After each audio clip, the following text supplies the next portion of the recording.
Hello friends, बहुत दिन से चैनल पे वीडियो नहीं आ रही है। वो इस वजह से मैं डाल नहीं पा रही थी क्योंकि मेरे पैरों में काफ़ी ज़्यादा प्रॉब्लम हो गई थी। डॉक्टर ने मुझे ये सजेस्ट किया था कि आपको 15 से 20 दिन पैरों से नहीं चलना है, मतलब बॉडी का वेट आपके पैरों पे नहीं जाना चाहिए। इस वजह से मैंने बहुत सारा टाइम अपने बेड पे निकाला है। और अभी जो 2 सीज़न चेंज हो रहे हैं, हल्की हल्की ठंड आ गई है, उस टाइमिंग पर मैंने अदरक इलायची की चाय बहुत ज़्यादा पी है। और अगर चाय पी है तो बिस्किट्स कैसे मिस हो सकते हैं। इस ड्यूरेशन में मैंने बहुत सारे बिस्किट्स खाए हैं। तो कई बार क्या होता था, कुछ बिस्किट्स खाने के बाद कुछ बिस्किट्स रह जाते थे और कुछ बिस्किट्स सील जाते थे। तो इस वीडियो में मैं उन सारे बिस्किट्स से एक मज़ेदार रेसिपी आपसे शेयर करूँगी। तो चलिए देखते हैं कि किस तरीके से मैंने ये टूटे, सीले और बिस्किट के चूरे को यूज़ करके ये मज़ेदार मिठाई बनाई है।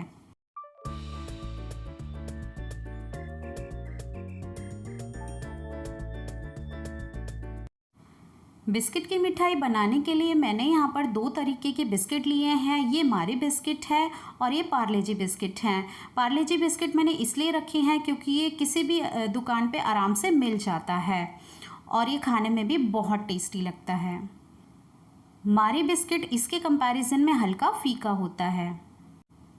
सबसे पहले मैं यहाँ पर अच्छे से ग्राइंड कर लूँगी। ये मेरा जो एक पैकेट टूटा रह गया था, इसमें से कुछ बिस्किट्स जो हैं वो सीले हुए हैं। तो सबसे पहले मैं इनको ग्राइंडर में डाल रही हूँ और इसमें जो बचा हुआ जो चूरा है अब मैं वो भी इसे डाल दूँगी। हम यहाँ पे कुछ भी वेस्ट नहीं करेंगे। और ये जो मारी बिस्किट हैं, इनमें से भी आधे से ज़्यादा सीले हुए बिस्किट्स हैं, इन्हें भी मैं एक ही साथ इसमें डाल करके अच्छे से पीस लूँगी। मारे बिस्किट्स जो होते हैं वो टेस्ट में थोड़े कम मीठे होते हैं। उसकी मिठास को बैलेंस करने के लिए मैं यहाँ पर 4 चम्मच चीनी इसमें डाल रही हूँ। आप चाहें तो मीठा अपने हिसाब से कम ज़्यादा एडजस्ट कर सकते हैं। यहाँ पर मैंने 4 चम्मच चीनी इसी ग्राइंडर में इन्हीं बिस्किट्स के साथ मैं इसे पीस लूँगी। बिस्किट हमारे बहुत अच्छे से पिस चुके हैं। मुझे कोई भी बिस्किट के टुकड़े इसमें नज़र नहीं आ रहे हैं। अगर आपको ऐसे करते हुए आपके उसमें बिस्किट के टुकड़े आपको नज़र आएँ तो आप इस पाउडर को छान भी सकते हैं। तो यहाँ पर मैं इस बिस्किट के पाउडर को एक बाउल में ट्रांसफ़र कर दूँगी। अब बारी आती है पार्ले जी बिस्किट्स की। इन बिस्किट्स को भी हम इसी तरीके से छोटे छोटे टुकड़ों में काट करके ग्राइंडर में डाल देंगे। ये 2 पैकेट बिस्किट्स हैं। गाइज़, ये पार्ले जी बिस्किट्स खाने में बहुत टेस्टी लगते हैं। पार्ले जी बिस्किट से हमारी कोई ना कोई यादें ज़रूर जुड़ी हुई हैं। आपकी भी कोई ना कोई याद इस पार्ले जी बिस्किट से ज़रूर जुड़ी हुई होगी। आप मुझे कमेंट सेक्शन में ज़रूर बताएं। तो यहाँ पर मैंने सारे बिस्किट्स को अच्छे से तोड़ लिया है। इस पर भी मैं 4 चम्मच चीनी को ही डालूंगी। अब आप कह सकते हैं कि पार्ले जी बिस्किट तो खाने में काफ़ी मीठा होता है, लेकिन डोंट वरी, मारी बिस्किट और ये बिस्किट्स इजीली बैलेंस हो जाएंगे। पार्ले जी बिस्किट्स को चीनी के साथ पीसने के बाद मैंने इस बाउल में ट्रांसफ़र कर दिया है। यहाँ पर देखिए, आपको ये पाउडर 2 अलग अलग कलर्स में दिख रहा होगा। अब मैं यहाँ पर इस चम्मच की हेल्प से सारे पाउडर को मैं एक साथ कर लूँगी। बिस्किट का पाउडर सारा का सारा एक साथ हो चुका है। तो चलिए अब हम गैस की तरफ चलते हैं। इसके बाद मैंने यहाँ पर एक पैन लिया है और पैन में मैं 1 से 2 चम्मच घी को डालूंगी। गाइज़, ये मेरा घर का बना हुआ घी है। इससे पहले मैंने मलाई से घी कैसे निकालें वो वीडियो मैंने मेरी चैनल पे ऑलरेडी अपलोडेड है। आप चाहें तो जाकर के वो वीडियो देख सकते हैं, नहीं तो डिस्क्रिप्शन में मैं वीडियो का लिंक प्रोवाइड कर दूंगी। किसी भी तरीके की मिठाई को बनाने के लिए आप देसी घी का ही यूज़ करें। इसके बाद मैं इस घी में कुछ मेरे पास ड्राई फ्रूट्स रखे हुए थे, मैं उनको इसमें डाल रही हूँ। ये टोटली ऑप्शनल है। मैं यहाँ पर कुछ चिरौंजी को इसी घी में हल्का सा फ्राई करके निकाल लूँगी। ड्राई फ्रूट्स यहाँ पर टोटली ऑप्शनल है क्योंकि मैं इनको हल्का सा क्रंच हमारे मिठाई में आए, इसी के लिए मैं इन ड्राई फ्रूट्स को इसमें डाल रही हूँ। चिरौंजी के बाद मेरे पास यहाँ पर बादाम और काजू की कतरन थी, इसे भी मैं हल्का सा घी में रोस्ट करके निकाल लूँगी। अब हमारे पैन में जो घी बच गया है उसी में हम ये बिस्किट के सारे पाउडर को इसमें डाल देंगे और अच्छे से कुछ देर तक हमें इसे भूनना है। इस पॉइंट पर हमारा जो गैस का फ्लेम है वो लो टू मीडियम है। इसके बाद हमें ये सारी की सारी cooking low to medium flame पर ही करनी है। अब हमें ये जो बिस्किट का पाउडर है वो हल्का हल्का भूनना है। तो हमें यहाँ पर भूनते हुए 2 से 3 मिनट ही हुए हैं और जो हमारा बिस्किट का पाउडर है वो हल्का हल्का नीचे से ब्राउनिश कलर आने लगा है। इस पॉइंट पर हमें यहाँ पर गैस का जो फ्लेम है वो लो कर देना है। और मुझे यहाँ पर घी की क्वांटिटी थोड़ी कम लग रही है, इसलिए मैंने यहाँ पर 2 चम्मच घी की क्वांटिटी को बढ़ाया है। आप चाहे तो जो स्टार्टिंग में घी डाला था उस टाइम पर आप ज़्यादा डाल सकते हैं, बट ऐसी कोई प्रॉब्लम नहीं होगी। हम इसे अच्छी तरीके से अब लो फ्लेम पर 3 से 4 मिनट तक अच्छी तरीके से भूनेंगे। बिस्किट का पाउडर अच्छे से भुन चुका है। अब बारी आती है इसमें दूध डालने की। यहाँ पर मैंने 1 कप दूध लिया है। ये रूम टेम्परेचर पे रखा हुआ दूध था, जिसमें से मैंने अभी आधा कप ही डाला है। और अभी हमारा जो गैस का फ्लेम है वो लो है और दूध डालने के बाद भी हमें इस पाउडर को अच्छी तरीके से चलाना है। बिस्किट की मिठाई बनाते टाइम आपको हर टाइम इसको कंटिन्यूसली चलाते ही रहना पड़ेगा, क्योंकि जब आपने इसको जिस टाइम पे भी इसको चलाना छोड़ दिया ये उसी टाइम आपके पैन में नीचे लग जाएगा। तो अब बारी आती है जो हमारे कप में दूध बचा हुआ था उसको भी हम इसमें डाल देंगे और ये सारे मिक्सचर को बहुत अच्छी तरीके से मिक्स करेंगे।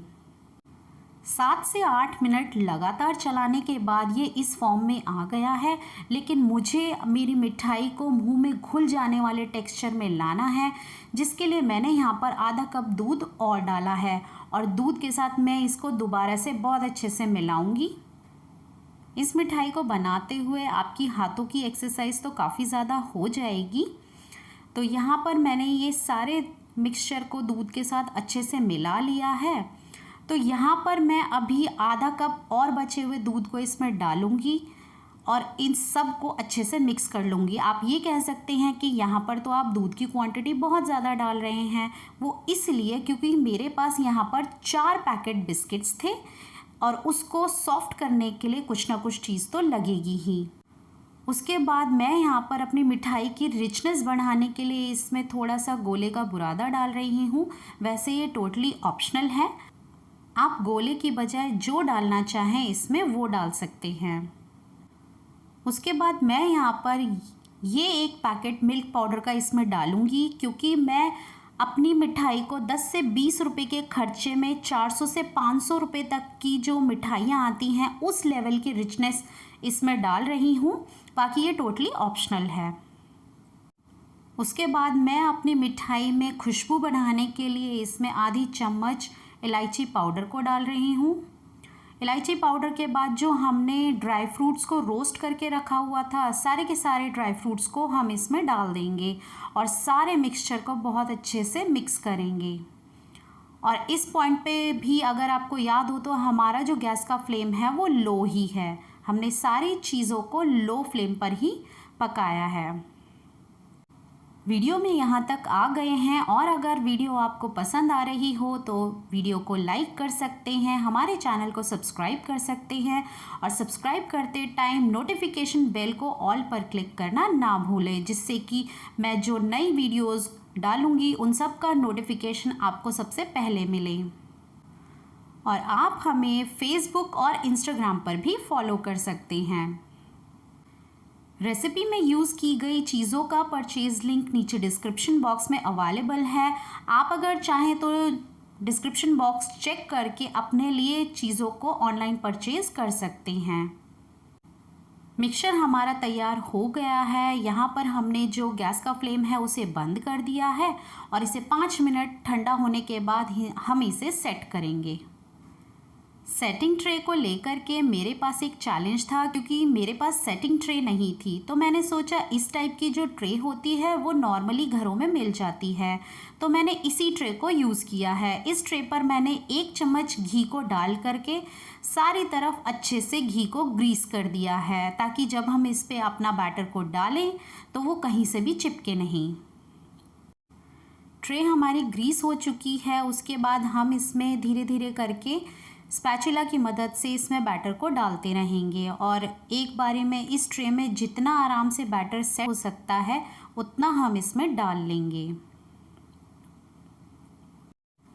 ट्रे पर मैंने मिक्सचर को डाल दिया है और स्पैचुला की मदद से मैं इसके चारों कोनों को अच्छी तरीके से सेट कर दूंगी। बिस्किट की मिठाई हमारी प्रॉपर तरीके से हमारी ट्रे पे सेट हो चुकी है और इस मिठाई को मैं दुकान का फील देने के लिए इस पे चांदी का वर्क लगा रही हूँ। ये टोटली ऑप्शनल है, बट दुकान का फील आए और देखने में बहुत ज़्यादा अच्छी लगे इसलिए मैंने इस पे चांदी का वर्क लगाया है। तो अभी हम इसे कट नहीं करेंगे, यहाँ पर मैं इसे 1 से 2 घंटे के लिए फ्रिज में सेट होने के लिए रख दूँगी। तो पैन में मेरे पास कुछ मिक्सचर बच गया था। अब हम बचे हुए मिक्सचर से अपनी मिठाई को दूसरा शेप देंगे। उसके बाद मैंने यहाँ पर हथेलियों पर हल्का सा घी लगाया है और थोड़ा सा मिक्सचर ले करके इस मिक्सचर को लड्डू का शेप दे दिया है। उसके बाद मैं इस लड्डू के ऊपर गोले के बुरादी की एक लेयर इस तरीके से चढ़ा दूँगी। इस तरीके से हमें एक ही मिक्सचर से कम खर्च में 2 अलग अलग शेप्स में मिठाई मिलेंगी। इस तरीके से हमें टूटे और सीले हुए बिस्किट्स का यूज़ करके हमें इस तरीके के लड्डू भी मिल सकते हैं, आप इन्हें पेड़ा भी बोल सकते हैं। अब बारी आती है जो हमने फ्रिज में सेट होने के लिए रखा था। यहाँ पर 2 घंटे हो चुके हैं और यहाँ पर अब मैं नाइफ़ की हेल्प से अपनी मिठाई को एक बर्फ़ी के शेप में कट करूँगी। आप अपने मनपसंद के हिसाब से इसमें कट लगा सकते हैं। आप इसको स्क्वायर या डायगोनल किसी भी शेप में कट कर सकते हैं। तो लीजिए, यहाँ पर हमारे टूटे और सीले हुए बिस्किट्स की गज़ब सी मिठाई बनकर तैयार है। आप इस मिठाई को अपने गेस्ट को खिलाएं तो कोई बता ही नहीं पाएगा कि इसे आपने टूटे और सीले हुए बिस्किट से बनाया है। वीडियो अच्छी लगी हो तो लाइक, शेयर एंड सब्सक्राइब। तो मिलते हैं एक नई मज़ेदार सी रेसिपी के साथ, तब तक के लिए बाय बाय।